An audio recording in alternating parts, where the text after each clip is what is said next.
কোন সময় সহবাস করলে গর্ভধারণ সম্ভব, অর্থাৎ সহবাস কোন সময় করলে সন্তান ধারণ সহজ হয়ে থাকে।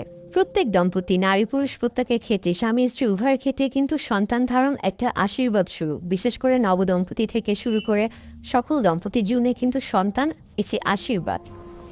অর্থাৎ গর্ভধারণের ক্ষেত্রে বা সন্তান ধারণের ক্ষেত্রে প্রত্যেকটা বিষয় কিন্তু নির্ভর করছে নারী পুরুষ বা স্বামী স্ত্রীর স্বাস্থ্যগত দিকের উপর।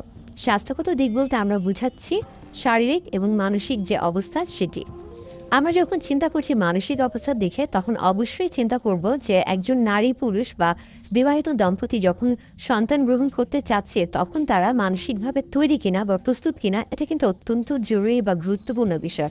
অর্থাৎ তিনি আসলে সন্তান গ্রহণ করতে চাচ্ছেন কিনা তার উপর কিন্তু নির্ভর করছে তার মানসিক যে অবস্থা, এবং সেটার কিন্তু একটা প্রভাব তার শরীরে শারীরিক অবস্থা অর্থাৎ স্বাস্থ্যগত অবস্থার উপর কিন্তু একটা প্রভাব পড়ছে। অর্থাৎ